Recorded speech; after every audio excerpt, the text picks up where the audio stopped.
కొర్రల అన్నంతో పులిహోర చేయబోతున్నా. ఏ విధంగా చేయాలో చూడండి ఫ్రెండ్స్.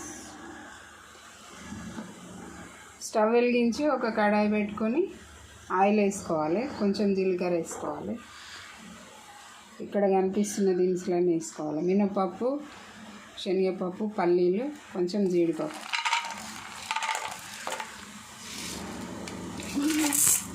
వేసుకొని తాలింపు వేగనివ్వాలి.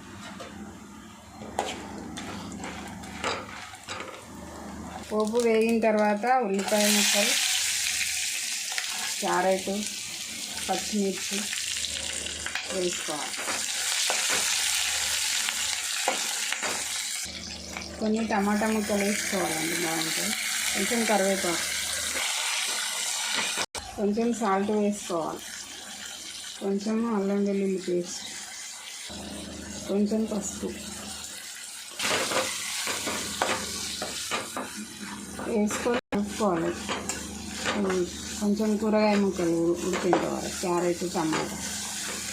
స్టవ్ ఆఫ్ చేసుకొని కొంచెం నిమ్మకాయ పిండుకోవాలి. నిమ్మ చెక్క ఒకటి అయితే సరిపోతుంది, కొంచెం పుల్లగా ఉంటే బాగుంటుంది. రైస్ కొర్రల అన్నం ఉడికించి పెట్టుకుంది వేసేసుకోవాలి. కొంచెం కొర్రల అన్నము టేస్ట్ ఉండదు కదండి, చప్పగా ఉంటుంది. కాబట్టి ఇట్లా అన్నీ వేసి చేసుకుంటే టేస్ట్ బాగుంటుంది తినడానికి. ఈ డైటింగ్ చేసే వాళ్ళకి, డయాబెటీస్ వాళ్ళకి, ఆరోగ్యానికి మంచిది. ఇంతేనండి, మంచిగా కలుపుకుంటే అయిపోతుంది. ఇది చాలా టేస్టీ ఉంటుంది. ఏదైనా పచ్చడి వేసుకొని తిన్నా, కర్రీస్లోకైనా బాగుంటుంది. నచ్చితే మీరు కూడా చేసుకోండి.